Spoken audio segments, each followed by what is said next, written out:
So, how does the brain work? That's this Jerry Van Amergen cartoon. So we're going to close out here in a couple of minutes, so hold on, we're just about finished.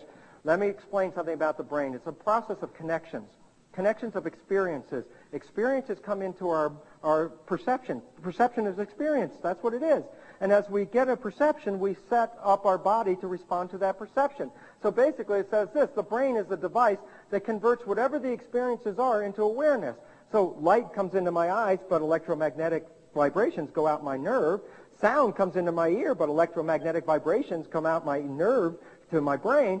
Touch is physical pressure, but electromagnetic vibrations come up my arm. The point is, the brain converts all of this environment into electromagnetic vibrations, which become our awareness.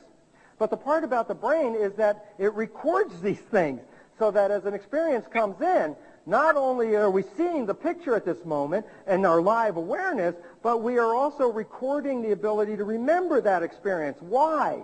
And the answer, this is this really critical but interesting part, is why? And the answer is this: because if I take my awareness and play it back through my brain, I repeat the experience again. The bottom line is the brain is a recorder. It's like a slide. It's like a camera. It takes a slide. Here's a picture of what I learned, and then awareness is the light bulb that illuminates the slide. So when I take my awareness and play it back through the slide, I recreate the behavior. So as much as people don't want to hear it, and somebody says, well, you're just like your mom, or you're just like your dad, and you go back and go, no, it can't be. And the reality is, yeah, because your behavior is how you learn from them, and your behavior is a playback of your experiences. But then you say, wait, I have free will, I have a mind, I could think of different things. And the answer is this is where the critical part comes out, is this. It's based on this picture I'm going to show you, but it's based on this fact first. It is estimated that 4 billion nerve impulses are coming into your brain every second. While you're sitting right now, 4 billion nerve impulses are hitting in your brain every second. But you can only handle approximately 2,000 bits of that data in consciousness. What does that mean? Well, it says that most of the information that's coming in is you're not being consciously aware of it. I'll give you an example. Okay, you've been looking at the slides up here. All of a sudden, focus on the shirt on your back. Just focus on it a second. Can you feel it? Go ahead, move it a little bit. Can you feel that sitting back there? And the point was, were you not feeling your shirt before I asked you to feel it? The answer is, no, you were feeling it all the time. Nerves don't shut off. They're always coming in. But the fact was what? Well, you weren't paying attention to it because it wasn't necessary for you and your consciousness to bring up the fact, hey, you're wearing a shirt, you're wearing a shirt, you're wearing a shirt, you're wearing a shirt. It's like, I know I'm wearing the shirt. You don't have to tell me. So the brain is smart. Things that it knows, it does not bring up to your conscious attention. Why? Because your conscious attention only can handle such a small percent. Let me show you what percent. Imagine there are 4 billion little tiny pixel dots that make up this landscape, and that this represents all the information coming into your brain right now. How much of this information in the slide actually enters into your consciousness? And the answer is, you see that little dot? If you can, or if you can't see it, that dot is 1,000 times larger because I had to be able to show it to you. In other words, where's all this? What's all this stuff? And the stuff is, it's information that's coming into your head right now, but why isn't it in your consciousness? The answer is, because if you've already learned how to do something or respond to the signal, there's no reason to like, hey, you got a shirt on, you got a shirt on. I don't need to know that. And the point about it is this, then most of our behavior, listen to this, most of our behavior has been from experiential replaying over and over and over again.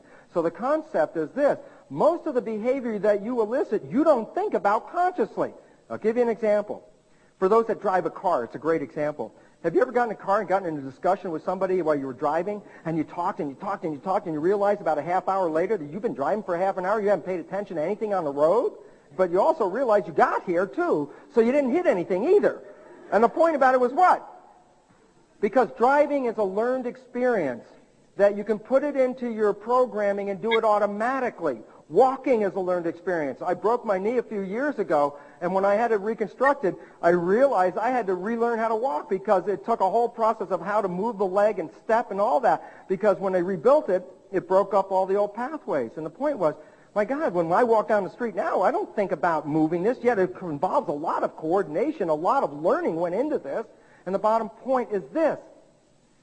Then most of the behavior that you elicit is transparent to you. You don't even see it.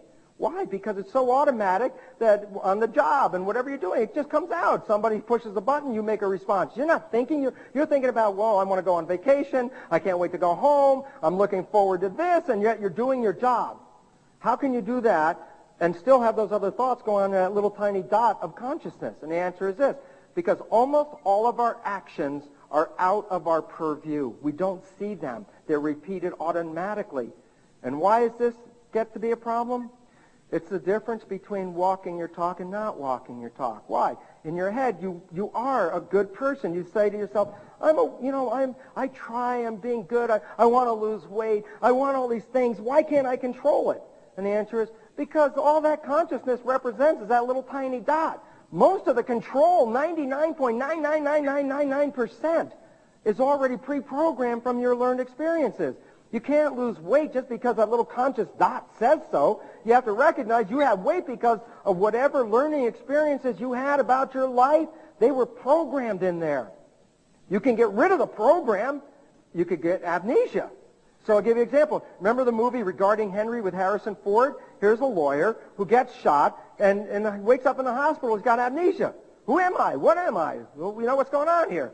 So they take him home, and his wife tries to say, this is how we live and all this. And he goes to the job, and all his work people are showing him. And he's a lawyer, and he starts to look at, review from a distance, his life. Because he wanted to fill the picture back in.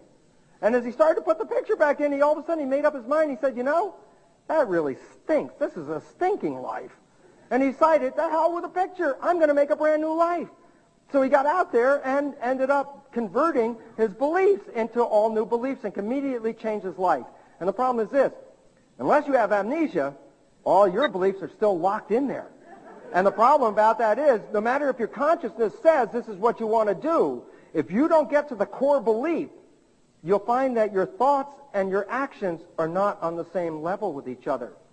And that you'll observe people that say, I don't know why people don't like me. I'm such a nice person. Get out of here and don't bother me. I'm talking over here. Can't you see it? I'm really a nice person. Get out. And the point, why? Is because they don't even see themselves saying this. Why? It's all pre-programmed. But the consciousness is concerned about the fact that they're not liked. The issue is we have to connect our understanding to our beliefs. It's our beliefs that select our genes, the beliefs that we were programmed with. So the bottom line is that the cell is like a camera. And so how does a camera work? Well, there's an image outside that is projected through the lens, and the lens takes that image and focuses it on the film. What kind of image is made on the film? A complement. The film is always a complement to whatever it sees. It's a positive outside, it's a negative on the inside. So the material inside the camera is physically a complement of what it sees outside the camera. Well, the relevance of that is the cell is exactly the same mechanism. The cell perceives the environment. The lens is the membrane, which picks up the signals and then sends the signals into the nucleus. Then the nucleus will adjust the genes, as we saw in Cairns' work, to adjust the genes to complement the environment. So if that arrow outside the cell is an antigen, a virus, or a bacterium, then the cell will make on the inside antibodies, which are lock and key complements of that. Well, that's beautiful. That says then that the structure of the cell is locked to what the cell perceives. The bottom line is this: your cells, what is their physiology? And the answer is, what do you see? If you open your eyes, and this is the image that greets you when you open your eyes, then what kind of structure is your cell going to make in response to that? It will complement it. This is a pathological situation. The cells will become pathological.